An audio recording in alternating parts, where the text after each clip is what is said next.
Welcome, everybody, to Spirituality Adventures. This is a non-judgmental place to explore spirituality, and we're so glad you're here. This is a viewer and listener-supported podcast, so we greatly appreciate your support. If you're watching on YouTube, be sure and subscribe to my YouTube channel. Be sure and like, share, and subscribe to any of the social media content platforms that you're using. And then if you go to our website, spiritualityadventures.com, you can make a one-time donation, or with a monthly subscription, you'll gain access to our bonus content. We greatly appreciate it. Thank you for tuning in. All right. Welcome, everybody, to Spirituality Adventures. We're glad you tuned in today with us. I'm excited. By the way, Tom Oord, I just released the interview I did with you last week, Tom, on the death of omnipotence. Excellent. And so for our regular supporters, I have done always do that little off the interview on all the crazy questions or the silly questions, so people can check that out. I'm not going to do that this time because this will be your third time on Spirituality Adventures. So you now the most interviewed guest that I've ever had. All right. Yeah. I'm honored.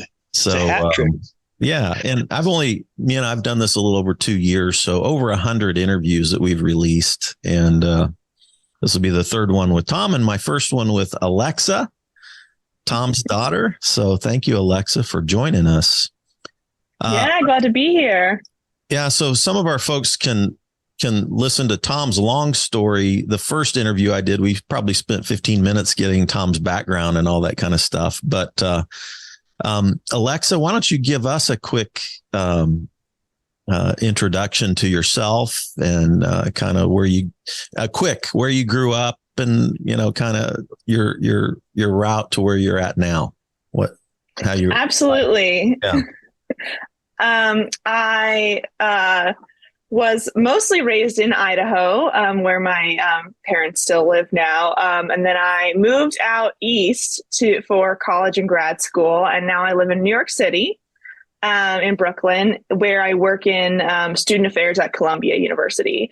I also have a master's degree in gender studies, which is part of, my involvement in this project. And I'm a queer person, and I have left the church. I'm not spiritual or religious. Well, we'll decide whether or not I'm spiritual, I'm sure. But I'm not formally religious in any way. So that also sort of brings a different sort of perspective to this project. Okay. All right. Well, my podcast is called Spirituality Adventures. And how I define spirituality is connection with self, connection with others, and connection with something greater than ourselves. So I bet you're. I can ascribe to that.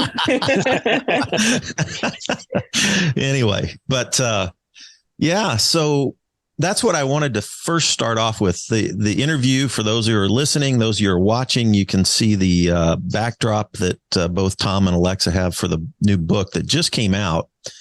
And the title is Why the Church of the Nazarene Should Be Fully LGBTQ plus Affirming. And I would just rename it and say why the church should be fully LGBTQ plus affirming. But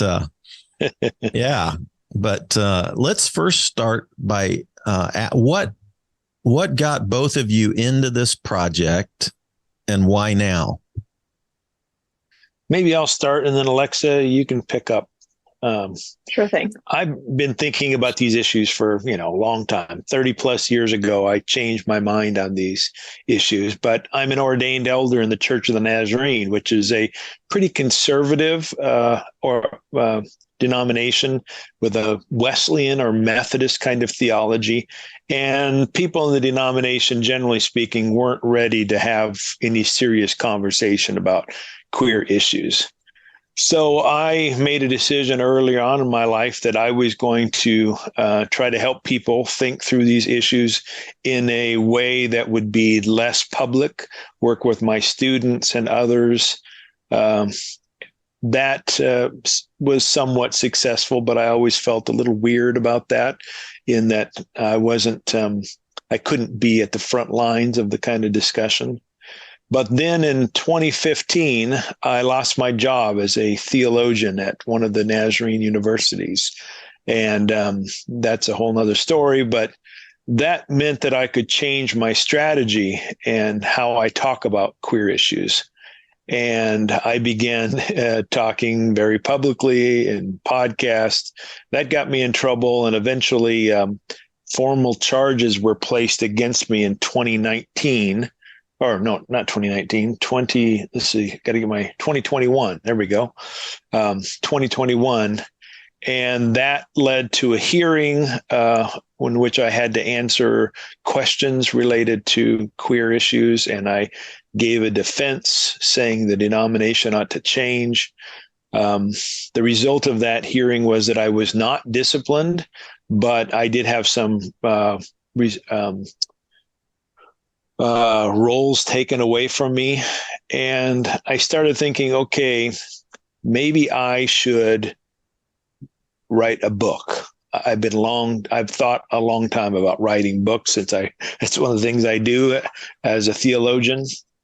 And I was thinking about a monograph. And then I thought, for a number of reasons, there might be an advantage to having an edited book. And that's when I approached Alexa with the possibility that she and I co-edit a book of current and former members of the Church of the Nazarene who would identify as affirming. So Alexa, you want to pick it up from there? Sure. Yeah. So Tom reached out to me in the fall of last year or so about this book. And I, thought it was a really great idea and a great sort of merging of our worlds. We've worked on some theological and academic books in the past, but me bringing my sort of gender studies background into this and Tom with his, connections to the church seemed like a really good sort of meeting of worlds. So we started reaching out to people. And at first we only, we're hoping for 40 or 50 participants, but it was shocking how much as we sort of sent out the call for participants, they then forwarded that email to their other friends and on and on and on. So that now I would say maybe only a third or so of the contributors were people that we initially knew. And then the rest are all, people we've met through this process. And then at the end of the day, we ended up with 90 essays. It's a honking book. It's almost 500 pages. And in organizing them, we didn't set out with this sort of structure, but we ended up with sort of three camps. So it starts out with queer voices, and then the next section is ally narratives, and then scholarly perspectives. So we ended up really coming up with a wide breadth of stories and experiences and positions as far as their own relationship to the church. Some people are still part of the church, some people have left, but we really wanted to showcase the diversity of experiences of people who all call themselves affirming. Yeah. As she's talking, it's hitting me once again just how amazing it is that from conception to having a book in our hands was like 5 months. And we're working with almost 90 contributors. So, talk about administrative juggling. Yeah. Alexa did most of the actual editing. I did most of the administrative and correspondence. But it's just amazing that today you can start from zero and have a book in 5 months and have 90 participants. Wow. That's impressive, man. Yeah. So, the first section is queer voices. It's about, I can't remember, about 19 stories there, 18, 19 stories. The second section, ally narratives, has almost 40 or so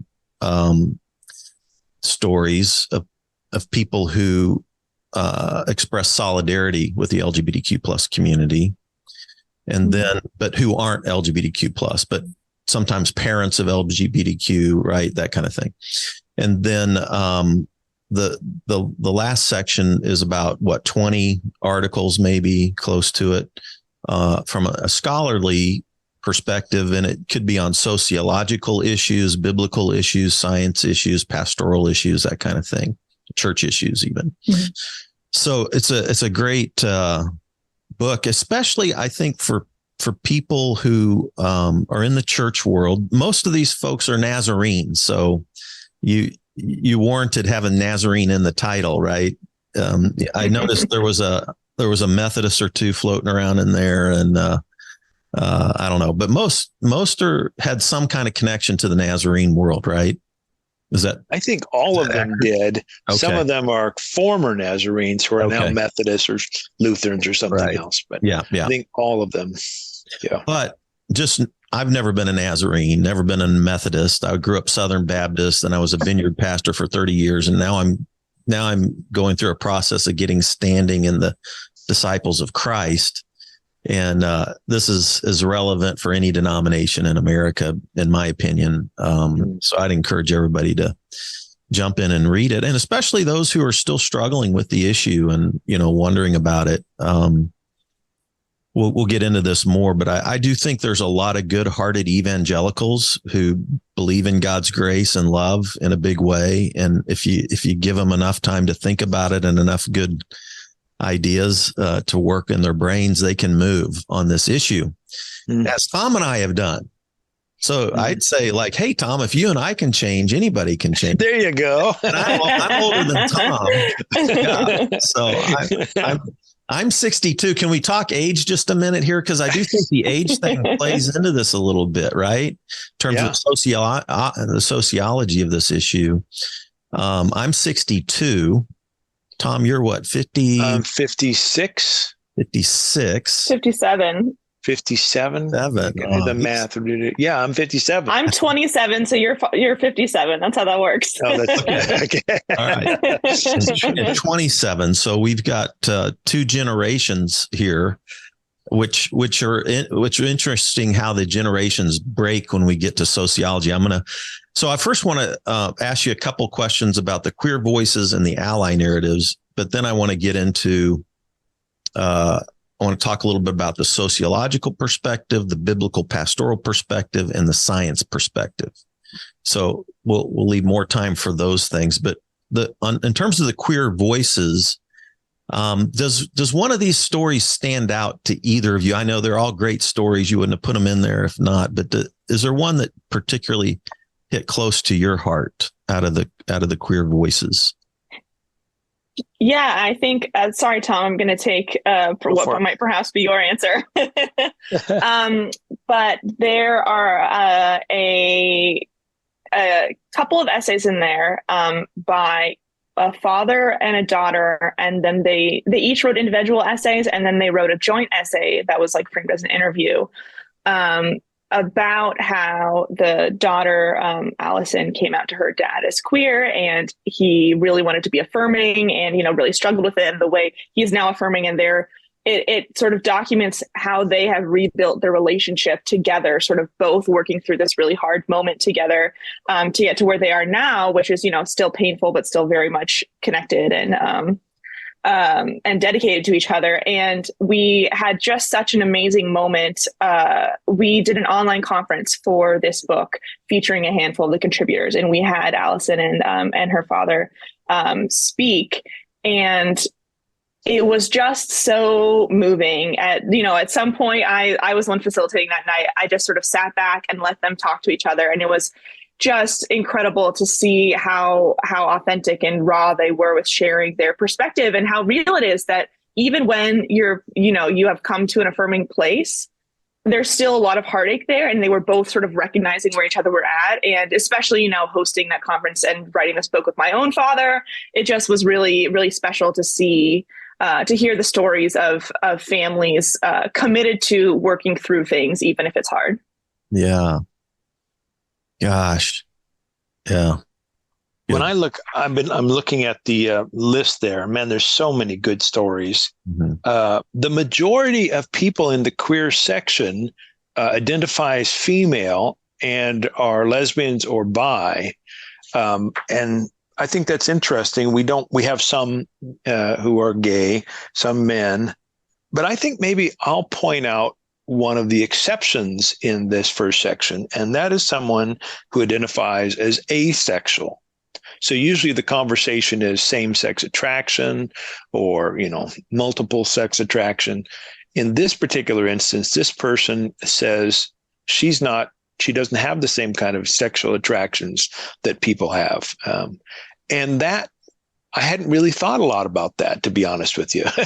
I've thought about the trans issues. I've thought about people who are dealing with, their diverse attractions. But for someone who doesn't feel a strong sexual attraction for someone and how that affects their, in her case, her marriage, I not really thought that through very much. And that was a powerful essay for me because it forced me to think in new ways about the diversity underneath that queer banner.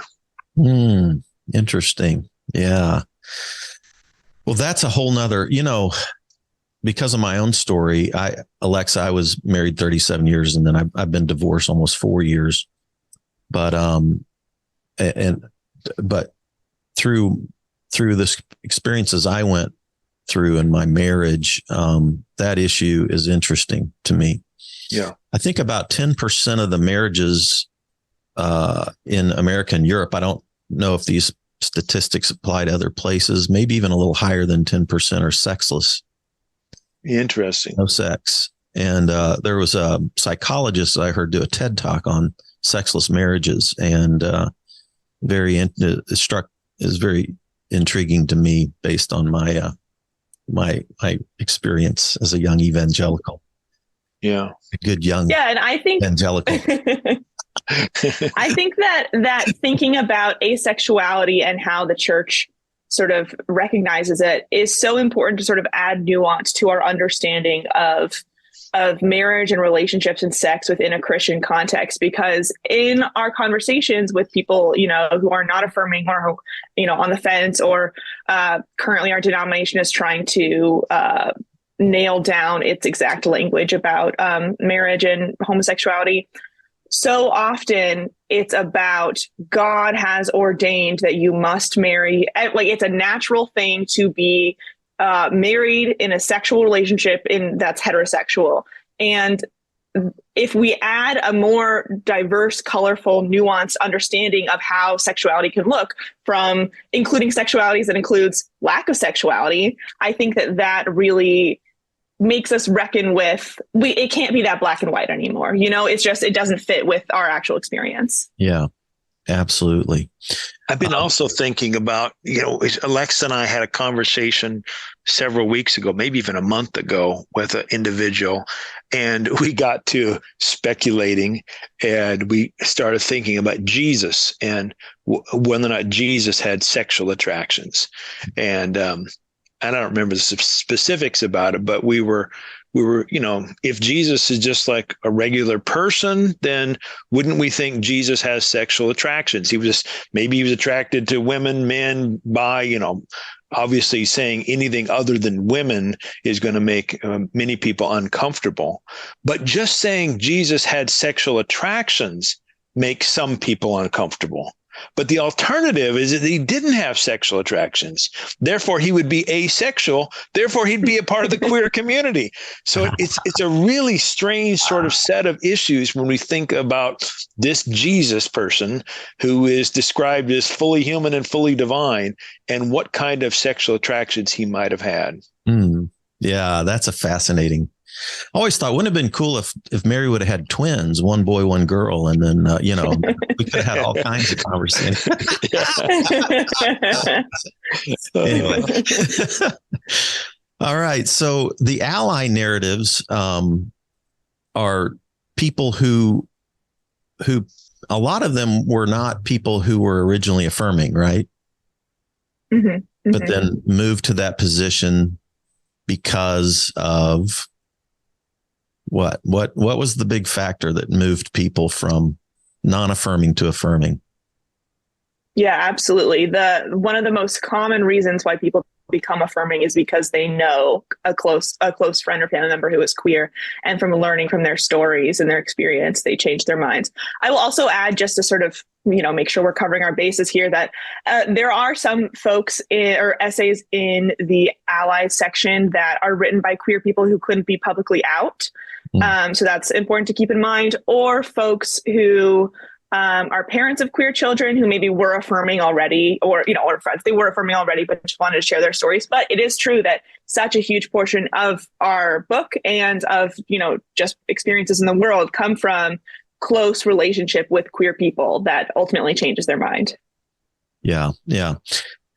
And that kind of jumps me into the sociological component of this. If you think about, and you brought it out in the book, or one of your authors did, that there's been no other issue like this in American history that's moved so quickly in terms of perspective. If you think about California in 2008 passing Prop 8, and I think Rick Warren was a big proponent of Prop 8, right?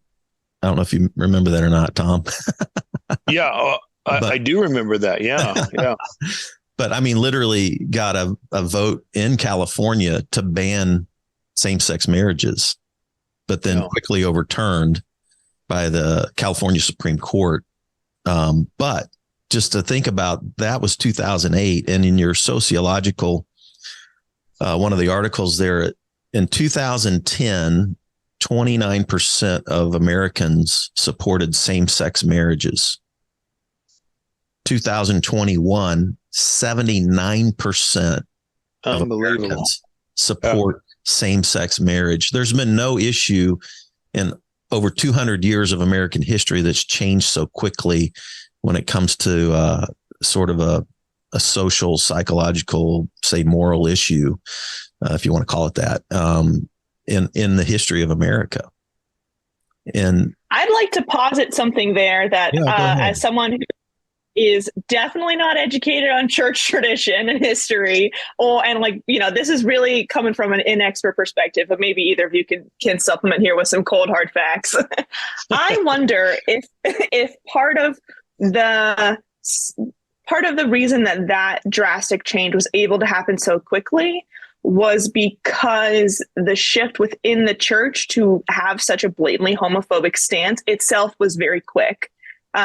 Thinking about sort of this recent movie, 1947, is that the right date? 42, I think it is. I think it's 42. In which one of the essays discusses in the book, the translation of the Bible that first introduced the word homosexuality was a mistranslation. And the way that they sort of track that as the beginning of a real concerted effort on the church as an institution to, pass more blatantly homophobic laws, et cetera, et cetera. So I wonder if from the beginning, the advent of this really, really conservative homophobic church itself was sort of not quite in alignment with the history of the church and what it actually felt. And so as soon as we really started deconstructing and thinking through where this came from in the past, 20, 30 years, we're thinking, wait, this doesn't have quite as much of a leg to stand on. We can toss out this sort of bad theology. Do we think that actually aligns with history? I don't know. That's a good question. I don't know. That's a great question, Alexa, because, growing up Southern Baptist, and, I was going to jump into this here in a minute, but, it was just like in the air. It was just like, yeah, well, that's a sin. And we didn't really talk about it much, but it was a sin. If we did talk about it, it was a sin, yeah. And then we didn't know anybody that was in that community hardly, or at least, when I was going to high school in the 70s, nobody came out in the 70s in my high school. Now, since then, a few of my friends did come out, but in the 70s, they would have been scared to death to come out, So yeah, that's a great question. We'll have to. I'd be curious to talk. I mean, I think that queer scholarship has done a lot of work in recent years to sort of track that queer people have always existed and sort of uncover the ways that sort of gender play and diverse sexual identities have existed throughout time in maybe ways that we don't recognize anymore, or as they are presented to us. So I'd be curious to talk to somebody in a church in the 1850s and see if they. I mean, sure, they're probably following the biblical teachings against homosexuality, but did they have that same sort of visceral, like you're talking about, that, being gay is bad and sinful? It's just sort of in the air. I wonder. I mean, we can't know, but I bet it would, just like today, I bet it would depend on the cultures. I bet in India, for instance. I bet Indian Christians were probably more accepting than, African Christians, let's say, since today African Christians seem to have some of the most stringent laws against queer behavior. So I wouldn't be surprised if it was even culturally based 150 years ago. Right. Yeah, that's a good point. Yeah. Yeah. Interesting. Well, let's jump into the biblical pastoral world. This is a fascinating. I'm going to interject some of my world, and Tom, I'm curious. This is interesting to me. I'm so glad Alexa's here as well. But Alexa, I was doing drugs in the 70s and then got saved at a Southern Baptist youth camp. Felt called to be a pastor and went off to Baylor University. And I went to Baylor from 79 to 83. This was before the Southern Baptists had their big conservative takeover. And all of my religion professors at Baylor were classical liberals. I was reading Schleiermacher, Tillich, Bultmann. I was reading, Tom, and you know this, Tom, I was reading Whitehead and Hartshorn. Wow. But I'd been saved, and, they were saying that they weren't, weren't believing in supernatural stuff. They were thoroughgoing modernists, and I was pretty sure I had a demon and got saved and got rid of one, and when I got saved and all that. Anyway, so that's a bit of a joke. But then when I went to Southwestern Baptist Theological Seminary, 83 to 87, Russell Dilday was the president. He was a moderate. I didn't have any professors at Southwestern that were inerrantists. Really? They were all very, I would still say high views of scripture, but not inerrantists. Yeah. They all got kicked out by the end of the 80s, early 90s. That's when the full swing of the conservative take over the Southern Baptists.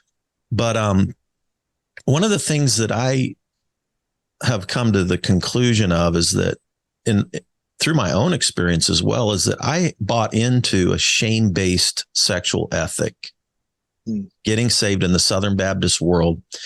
And the ethic was this: God made sex, and if you're in a heterosexual marriage, you can do it. But if you're not in a heterosexual marriage, you can't do it, and you can't think about it. Because the way I was taught about lust and masturbation and all that kind of stuff was that it was sinful. Like, to have a sexual thought was sinful. So guess what? I felt guilty every day of my whole damn life as an evangelical pastor, and then became an evangelical megachurch pastor. And I tried to wrap that turd up in as much grace as I could. And in the end, I realized it was just a turd. Yeah. Sorry for I hope that's not too graphic for my audience, whatever. Anyway, but so when I became a pastor in the 90s in Vineyard, we wanted to reach people outside the church. So I actually and we were welcoming to everybody, including LGBTQ plus people, but we didn't have a clue what to do with them. I'd never even had the conversation. Yeah. And we had LGBTQ people in my church. I welcomed them and they served and were active, but I couldn't have done a gay wedding, and they couldn't be in like pastoral leadership. Right. And in the 90s, Exodus International was going. So this is a Christian gay conversion group that was headed up by, quote, former gay people who most of them now have come back out gay again. Right. Right. Yeah. But this was the only, I would have guys come to my church who were, some married, some weren't, who were acting out sexually, like going to parks and doing hookups, and they felt guilty about it. Right.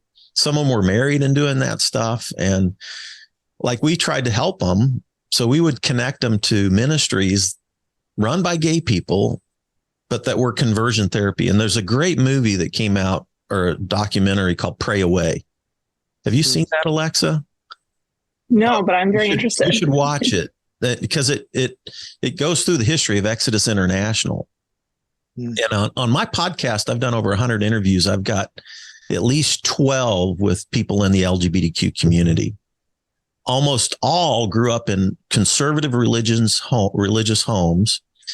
All of them tried to pray the gay away, failed, hated themselves, but then finally just decided to quit, stop hating themselves, accept themselves, and then have moved into a much more wholehearted embrace of life, their own sexuality, and in loving relationships. So I in the 90s I was glad LGBTQ people were in my church. I loved them. I listened to their stories. We would get them into these things. They would want help, right? They wanted to stop being gay. I wasn't trying to talk them into not being gay. They were just themselves doing that. And then it never worked. I can't think of one success story that lasted longer than a couple of 2 or 3 years. And then if you listen to those stories, it was agony. The lengths that they went to try to pray the gay away was just torturous and caused them to have shame and self-hatred toward themselves. Super unhealthy. So, and in the 90s, we were taught that, well, if you're gay, it's because you had bad parental bonding or you were sexually abused. And if you got healed of those things, then you wouldn't be gay anymore. So I'm going to shut up now. But in the 90s, as a pastor who wanted to love everybody and wanted everybody to come to Jesus, because I thought that would help everybody, that was my perspective in the 90s. Super loving, super welcoming, cared for the people, got to know them, but sent them to these reparative therapy things. Sorry, everybody. Anyway, I've had to go back and ask forgiveness for all those things. A bunch of it. But anyway, I'm going to let you diesel on that a little bit, because Alexa, you're 27. You probably didn't grow up in that environment, like the environment that I just described in the 90s, right? That wasn't your experience. Definitely not. And our church, I don't know if there's a large amount of Nazarenes that were sort of sent to conversion therapy. I wouldn't think so. But at least the church I grew up in didn't take that approach. It was much more just a sort of, we don't talk about it. We don't acknowledge that queerness exists. It's just, homosexuality is a bad word that's only whispered when, on the rare occasion someone shares their testimony again. Yes. Like how they were healed of their sin. And like, other than that, it just wasn't talked about. So I was really lucky in that I grew up in a completely affirming household and never felt, I didn't have to go through the whole conflict with your parents, which is something is not common in the church. And I'm really lucky. But yes, I think also to your point, and I'm sure Tom also, I feel like has a lot to say on this, but the approach toward queer people in the church that is, we love you, but what you're doing is sinful, I think is a place where a lot of people end up. And I think it's not sufficient. I think that it, number one, really sets up a hierarchy, of it's very patronizing to say to someone, oh, well, I love you, but you're inherently flawed. You're inherently bad.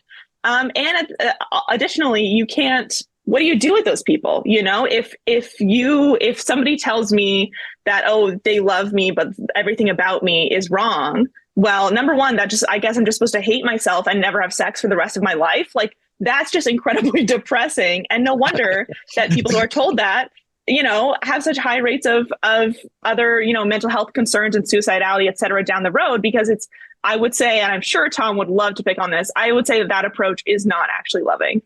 Yeah, I totally agree. I think it's funny that the people who would say to the queer person, we love you, but you have to practice abstinence, you have to be celibate, they themselves would not choose the celibacy road, at least most of them. And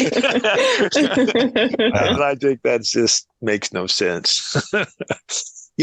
As you were talking though, Alexa, I was thinking, I grew up my story is similar to Fred's.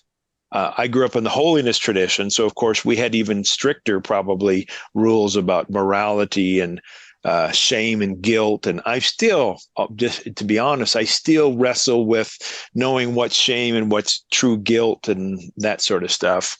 But I grew up on a farm. and there was lots of sex on the farm. So we talked about the mechanics of sex, at least with the farm animals out there. Not that my dad ever gave me the birds and the bees talk. But as you know, Alexa, we talked about sex in our family when you were a child often, in fact, to the embarrassment of some of your friends who come over at dinner.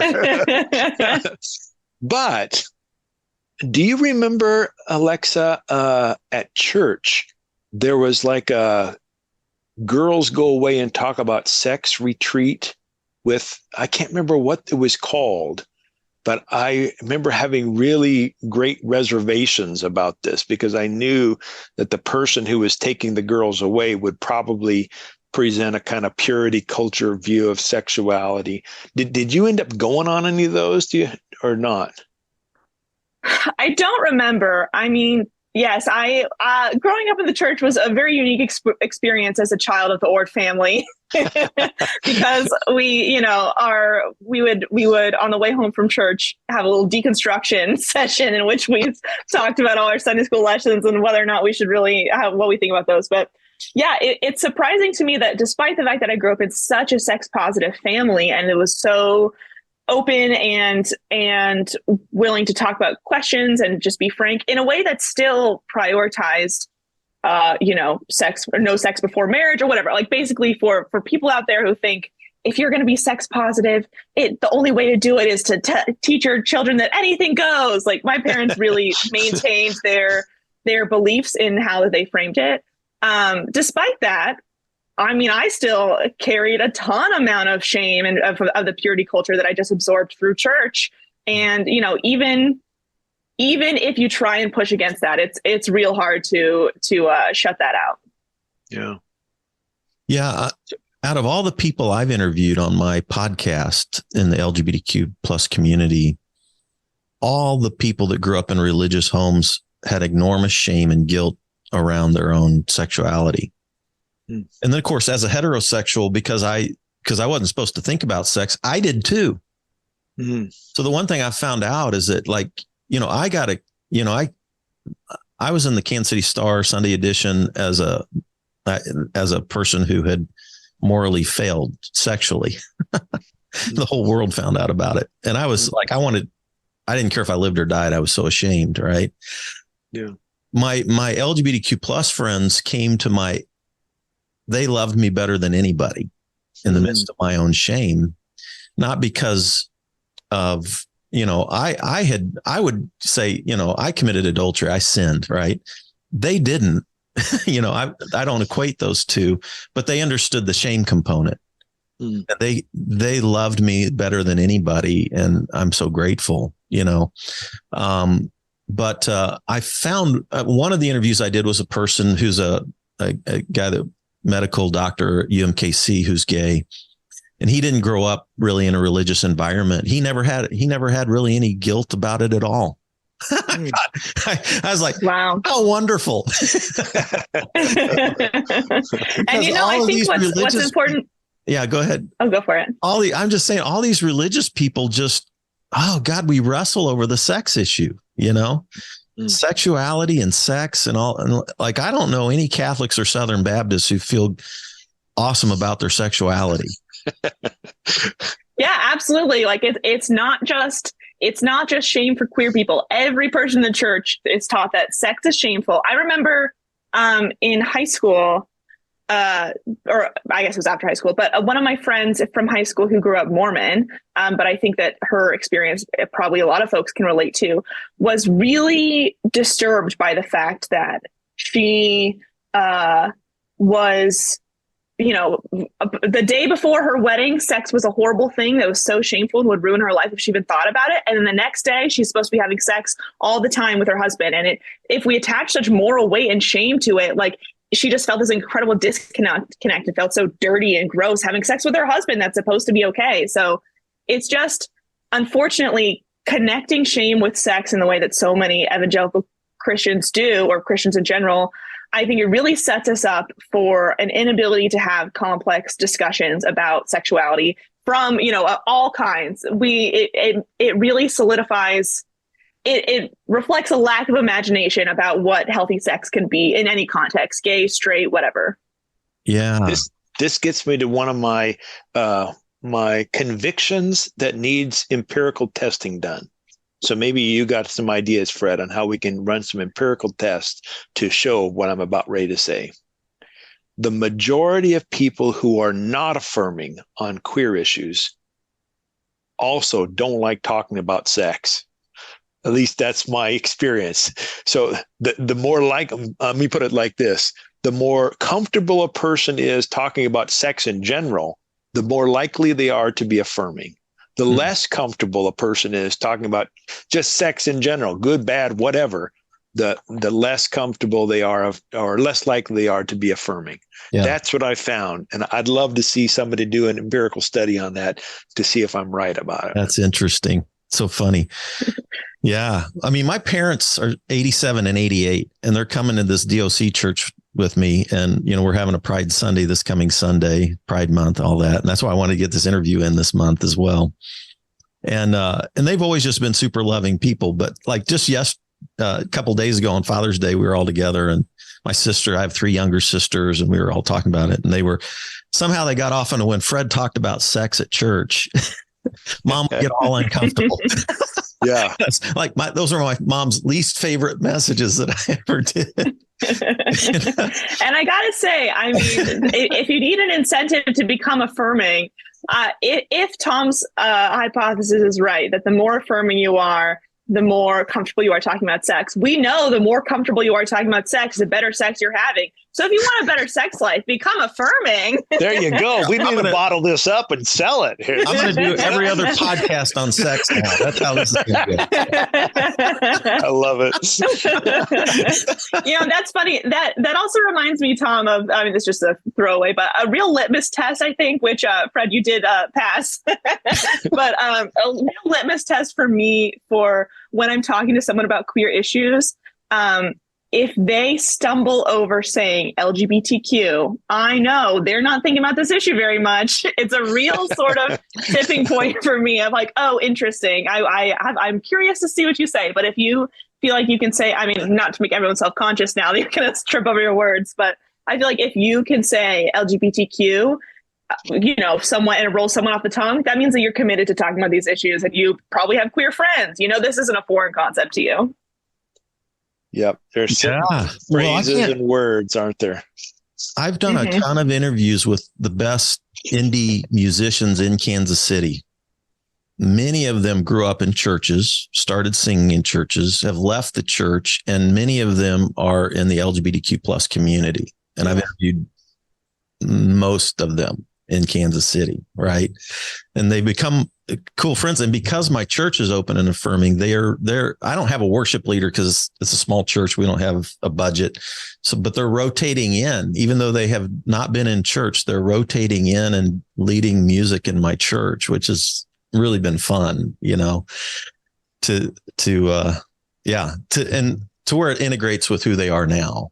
It's not like this has been a fun experiment for me to pastor a new, smaller church that's, really trying to reach out to a diverse community of people, including the recovery world. I've been in the recovery world as well. And that's been an interesting world as well. But that's another. This is one of the reasons why I think we need a new way to think about theology. I think so often people who are not affirming have a rigid view of God, a God who has all these moral do's and don'ts, who's going to send you to hell if you don't, say the right words and get on Team Jesus. And when people who grow up in those kind of backgrounds then come out of the closet, become artists, and then learn how to think in more gray areas, we'll say, and more flexibility. They think the only option when they do theology is back to that strict, stringent, omnipotent God who's got all these rules. And as you know, Fred, I've got a different way of thinking about God that I think is much more applicable to the kind of world we live in. Yeah. You and Richard Rohr helping my faith get off the ventilator. That's what I say. So anyway, all right. So let's talk I don't want to dive too deep on this, but just, good-hearted evangelical people who believe in God's love and grace. Well, I noticed when I sat down with them, and they still think in their head the Bible teaches that this is wrong, right? And so if I can give them some good little biblical ideas that maybe help them think through that again, that it helps them turn the corner. So I want to take a moment and do that, not go too super deep, but if you think about what is it, Colby, who talks about the clobber passages? Yeah. If you think about those clobber passages, I mean, you got Romans 1 with Paul, you've got the Sodom and Gomorrah story in Genesis, and you've got the Leviticus sexual stuff, Leviticus 18, 19. I mean, those are the key ones, don't you think, Tom? Yep. And let's just talk about that for a minute. Paul in Romans 1, the whole New Testament, that's really the only spot in the whole of the New Testament, in my mind, that really would make you think that this is wrong, right?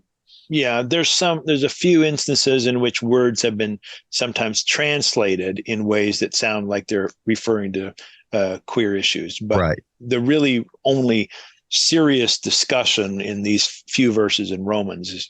And so what are the options there if it's not a condemnation of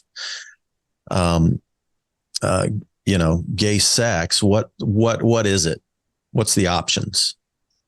Well, I think the best way, scholars have addressed this in a variety of ways, and I've got some of those ways I think are more helpful than others. The most helpful, I think, is to focus on Paul's argument about what is natural and unnatural.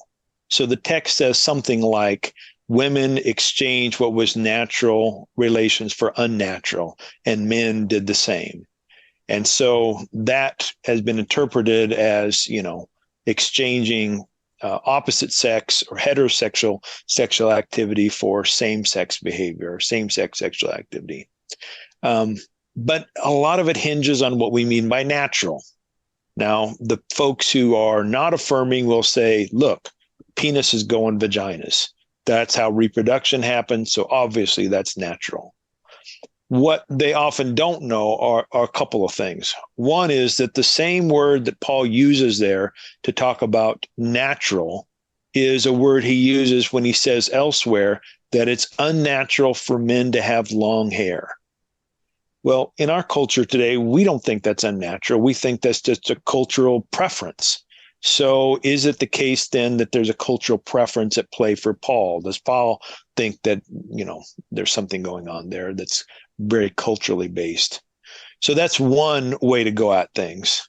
Another way is to talk about what Paul may have thought was the kind of unnatural behavior of his time. So people will talk about older men having younger boys as sexual partners, but also those same men having younger boys being married to women. So they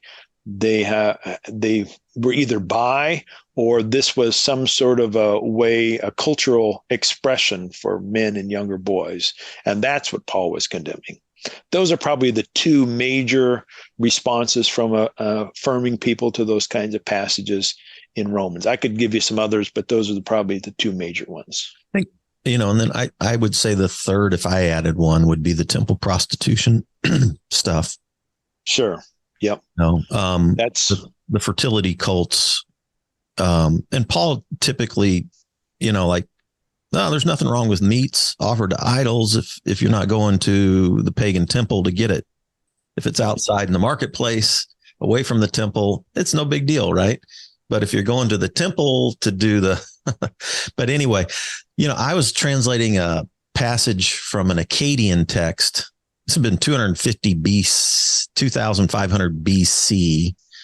And I stumbled across a text that was talking about the temple prostitution practices, and it had there were trans prostitutes at the temple. Mm. And I ended up running it. This was when I was at Midwestern Tom, and I ran it by all of my students and my professor. I say, have you seen this? This trans stuff's been going on a long time, I think that argument would be more common in the Corinthians passage, given the church in Corinth and the prostitution practices in the religious culture of the time. Yeah. Since you brought up that one, let me throw in a fourth. Could be Leviticus too, though, right? Sure, Leviticus. Could be the context for Leviticus as well. Yeah. I think the Leviticus one, at least the biblical scholars I read, will usually say the primary motive for them being against men lying with men was the high priority of reproduction at the time. Yeah. It was wasting of seed. Yeah. There's a big issue about wasting seed. All of that. Yeah. The family's history, the ability to thrive was based upon having kids. I mean, that was super important. Right. And so, men having sex with men wasn't going to result in reproduction. So that's a bad thing. Same way with Onan when he spilt his seed on the ground. Right. Yeah. And I was taught that was why you shouldn't masturbate. I was like, damn. I was always looking for the loophole for masturbation. So, come on, man. One other thing, going back to the Romans, though, before we look at the other two, that I would be remiss if I didn't mention, because my biblical scholar friends would say, Tom, you forgot a key point. They would say, if you read the entire context of the Romans passage, what Paul is ultimately pointing toward is the problem of idolatry. And so what's idolatrous of men lying with men and women lying with women is the motive for doing that. It could be, my biblical scholars would say, that a person's motive for same-sex relations wouldn't be idolatry. It could be mutual love, and therefore it wouldn't be excluded by that passage. Anyway. We're getting nerdy all of a sudden. Yeah, I know. But then the Sodom and Gomorrah passage really is about rape and inhospitality. Right. Exclusion. I mean, it's really so. I think the best story to compare that one to is at the end of Judges, in which there's the same scenario. A foreigner comes into a city. The men of the city want to rape the foreigner, but this person gives his bride to them. They rape and kill her. So it's a matter of inhospitality, not so much homosexual lust or something like that. Yeah. Oh. Yikes. All right. Yeah. There's some tough. Sorry to bring a downer into it. Well, I think before we leave the biblical thing, one other thought too is just the movement within Scripture itself. Sometimes on issues, there was a book that came out years ago called "Women, Slaves, and Homosexuals." I don't know if you remember that or not, Tom. No, but I can see where it's going. But it was interesting because he argued that, like, if you go from Hebrew Bible to New Testament, there's some movement on the women issue. If you go from the Hebrew Bible to the New Testament, there's some movement on the slave issue. But if you go from the Hebrew Bible to the New Testament, there's not much movement on the homosexual issue. So then this was how his interpretive lens tried to still say, so homosexuality is still sin. But let me give you three. Oh, go ahead. Oh, I was going to say, I just think that the general movement of, if you trace the kingdom of God or the divine commonwealth of God, as our friend John Cobb likes to say, is toward a more loving, a grace-based ethic, right? Yeah, I agree. And I think even our friend John Calvin made a distinction between moral law, like the 10 Commandments in the Old Testament, in the Hebrew Bible, and purity law, ceremonial law, which Jesus seemed to undo a lot of that in his teaching, Yes. So there's a lot of options for people to think through this to help them move to an affirming position, even if they still value the Bible. Yeah. That's our big point here, right? For those who still really value the Bible, really care about what the Bible teaches, really want to live a biblical life, there's still plenty of room to wind up with a loving, affirming embrace of the LGBTQ plus people. Yeah, I think the way I generally go about this, Fred, is I generally appeal to my listeners' uh, rejection of some biblical ideas. So maybe I'll start with the Old Testament and say, there's a passage that says you shouldn't wear clothing made of two different kind of fabrics, but you're breaking that commandment this very moment. There's a passage that says you shouldn't eat pork or shrimp. There's a passage in the New Testament that says women should keep silent in church, and I'll start listing all these things. And, I don't know of anybody who wants to embrace all of them as relevant today. And so as soon as I get them to agree that maybe some of those things were culturally based, then the door opens for me to talk about queer issues. And then the question is, okay, what's going to be, to use the fancy words, our hermeneutical tool? What's our hermeneutical framework? How are we going to interpret the Bible? And here I want to say the issues of love are my hermeneutical key. And love means not just accepting anything.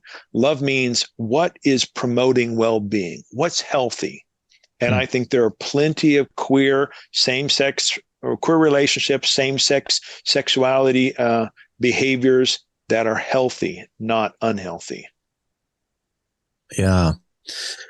So the last thing I wanted to jump into was science. But before we get to the science part, because there's a few articles that bring out some interesting things about science as well.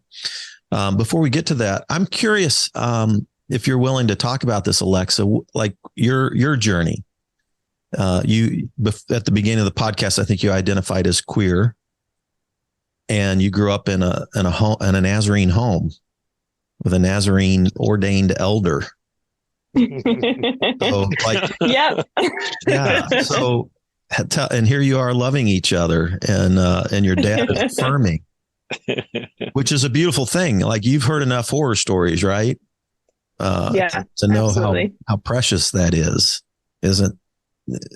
Talk about your experience. Like, when did you first start thinking about your sexuality and your orientation, if you use that language, and how, and your conversation with your dad and your relationship, and how was it easy for you to move in and to openly talk about that with your parents?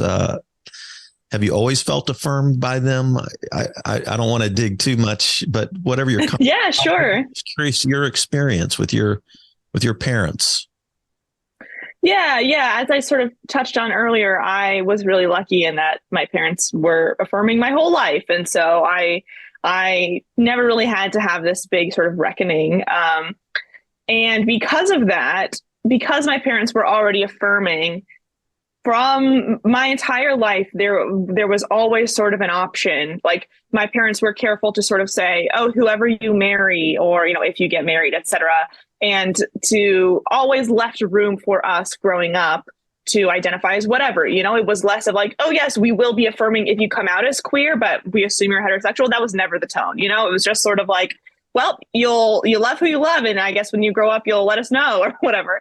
And because of that, that sort of didn't require a sort of big, what you think of in the movies of like a big coming out process, and I think that sort of coming out as sort of a big announcement doesn't always resonate with all queer folks as relevant to them, and I feel that way for me, because if there's nothing to announce, there's not really that event. You know what I mean? It was just like, well, yep. Hey, we just, in sort of talking about, oh, this person is, oh, look at that cute girl on the street or whatever, just sort of came up casually in conversation. There was always space for it, which was really wonderful to grow up that way. And I think I had a harder time telling my parents I wasn't a Christian, which understandably, they obviously are very committed to this. And I think that has been more of the journey for my parents and I, as far as, delving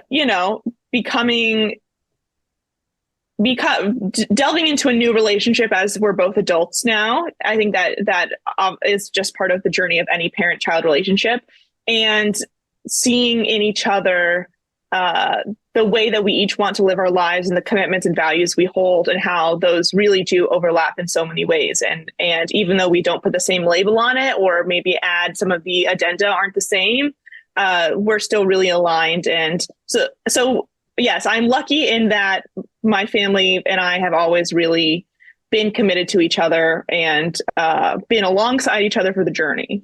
Mm.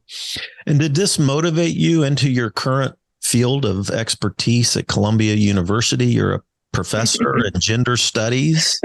I'm not a professor. Oh, what are you my work in Columbia is actually completely unrelated to this. I work in student affairs, so it's like student programming and stuff. But I mean, that's also pretty. I obviously have been a pretty vocal feminist from a young age. And so, so is the rest of my family. And so it was always pretty clear that I was interested in talking about these things. And so then when I went to grad school for gender studies, it just felt, I never felt like I needed to hide my interests or couch my interests. It was always just really supported. And it's also been a nice sort of learning opportunity for all of us that I think that everybody is trying to do their best to be the most loving and to act and speak in ways that are the most welcoming. I mean, at least I would hope so.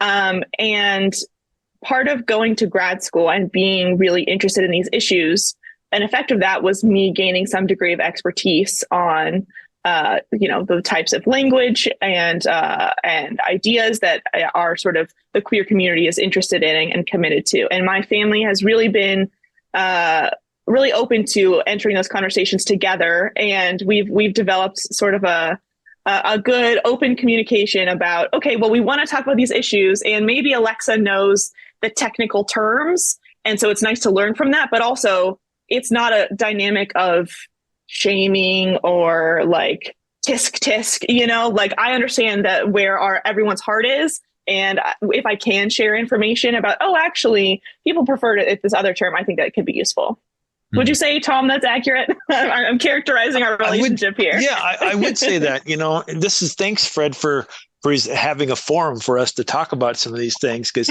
we talk about them, but maybe not always in the specificity. At least what I'm about to say, maybe I haven't said this to Alexa in the past the way I'm going to say it now. I am a person who's trying to follow Jesus and live a life of love. And so being a Christian is important to me. So obviously I would love for my daughter to also be a Christian. But what's more important to me than being a Christian, and the reason I think I am a Christian or try to follow Jesus, is to live that life of love, which she's also committed to.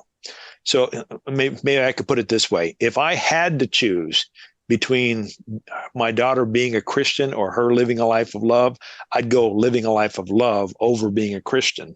For me, being a Christian is kind of a means to the end of love, and for her, it's not. So we share what's, I think, the most fundamental commitment, even though there are some other commitments that I find valuable that she doesn't share. Hmm. Is that fair? And I'd add to that you see Christianity as your means to the end of love. And yeah. I think that is a valid means, and even though I'm not religious, I still really value, hence why I'm part of this project, is because this community that I'm sort of tangentially related to, I still think deserves my time and effort to bring it, to where I would hope it would be. So my means to that end of love is different, but I still feel like, we both really respect each other's ways to getting to being a loving person. And me being a theologian, Fred, when I hear my daughter talk, when she says things like, I'm not religious, but I try to love, I think to myself, well, you really are religious. You just don't realize that true religion, as Jesus said, is loving the orphans and yada, yada, yada. So like I translate those things in my head in my own kind of way. I'm sure she's heard you say that before, too. I'm just guessing. Yeah, my new favorite verse for those who do believe in God, God is love. 1 John 4:16, God is love. Those who live in love live in God, and God lives in them. Yeah. To me, that's where it's at these days. So, Me too. Now, I want to be careful not to impose that on Alexa, because I've sometimes had Christians say to atheists, "Well, you're really, a Christian. You just don't have the right language," and that kind of seemed condescending and maybe imperialistic or in some way. And I don't want to come across that to Alexa. But I have to admit, in my mind, I kind of translate some of what she says, and I think to myself, well, really, we're probably on the same page, even though she might use different language. Yeah, that's fine by me. I feel like I do similar things, not to you, but maybe in other conversations about if someone is saying, for instance, feminism. I think people have lots of different definitions of feminism, much like people have lots of different definitions of God and of religion. And I am interpreting someone else's statement about, whatever thing into, oh, well, I would call that feminist. Not everyone would agree with that interpretation, but that's, what the translation in your own brain, whatever. What's key also there is that in Tom sort of, mentally translating, and he would probably put in the category of religious or spiritual. I don't feel pressured at all to be, it's not imposing that upon me, So I think that's the key. Good. I'm glad you feel that. In my whole deconstruction, I really felt like an atheist and thought seriously about being one. It just didn't feel like it ever fit for me. But, in these last few years, actually, for me. And, but it's really, I do several groups where we just do spiritual support and mindfulness meditation. I'm in a 2-year training with Tara Brock and Jack Cornfield on mindfulness meditation. And there's just a lot of really good research about the benefits of that. And it comes out of the Buddhist tradition, but it's kind of a Western version of it. So, but that's been a fascinating thing to dive into that world a little bit. And there's so much good overlap when you just talk about love and So, and lots of times when I talk to my atheist friends about all this stuff, which we do, when they give me all the reasons why they're an atheist, I'm like going, yeah, I kind of agree with all those reasons, but but then I still hang on to the God thing, but anyway, well, hey,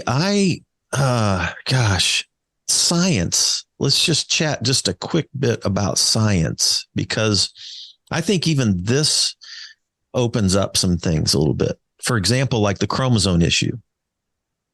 There's a couple of articles in your book that bring out how complex chromosomes are. I used to just think it was so simple. Oh, you're either male or female. And then if somebody's born with 2 genitals, well, you go back to the chromosomes and it'll tell you if it's male or female, and then you direct them that way. But it isn't that simple. So you throw in the complexity of chromosomes with the complexity of hormones. And then if you even go to the natural world, like the animal kingdom, it's not even necessarily clear cut there either, right? In terms of practices, sexual practices in the other parts of creation. So talk just a quick bit about science, and then we'll end with love. How's that? But the science thing is interesting to me too, because it opens, it's way more complex than we might think. What do you? Yeah, I'll do. Sure, I'll take a quick little detour into sort of the gender studies aspect of here, which, yes, as you talked about, I think talking about what it means to be intersex adds such a level of nuance that I think so many people are unaware of. And intersex is somebody who, for whatever reason, doesn't neatly fit into what we think of as male and female. And so what I wanted to talk about here actually briefly is, I'm sure that many people have sort of heard that sex and gender are not the same things. And what exactly that means is complicated. But what I wanted to highlight here is that what scientifically we define as sex, there are 5 types of sexual characteristics. There are genitalia, gonads, which are your testes or ovaries, gametes, which is sperm or eggs. Let's see if I can get them all. Chromosomes, obviously, and then last, hormones. So not only could your chromosomes be XXY, 1X, XYY, all these sort of different variations, you could have XX chromosomes and still have testes and still be producing testosterone. You could have all these sort of differentiations, different combinations of your different sex characteristics. So the way that we are made as people already just does not fit into this binary of sex, of male and female. Then you bring gender on top of it and sexual orientation on top of it. Like, it's obviously very complex. And I think that so often in this conversation, we fail to look to experts for their scientific and also like theoretical, when we're talking about gender, knowledge about these types of things. And it's just not what you're taught in school, because there's so much more that I think is important to really understand God's creation. Help me real quickly, because Sure. You made a couple of, and I know we're running out of time, but we don't want to get too deep here. But so what would be the difference between sex, gender, and what was the third thing that you just said there? Anyway. I mean, mostly just sex and gender. So Sex is focused on your biology. Okay. And the sort of traditional thing is sex is biological, gender is cultural or sociological. However, it's not even that clearly defined, black and white, because they do cross over and affect each other. Obviously, sex affects gender in that we associate breasts with being a woman. And what does that mean? That means raising kids. That means being nurturing. So all the things, that means wearing dresses, all these things that are sort of outward cultural understandings of what it means to be a woman is influenced by having, your biology, if that makes sense. So it also goes the other way in that gender affects how we define sex. That seems like, how can that be true? Sex is something that's physical. How can our sociology impact here? It's because we are deciding where we draw those lines in sex to be male and female. And a really great understanding or thing to think about this is an example is intersex babies, when they're born, very, very often undergo forced non-consensual surgery as infants to change their genitalia into clearly away from ambiguous into clear, vulva or penis. When that decision is being made, there's this a very interesting graph that shows, so the clitoris, if it is over a certain size, then that will either be turned into a penis, or if it's under the side, no, that should stay as a clitoris and it will be a girl.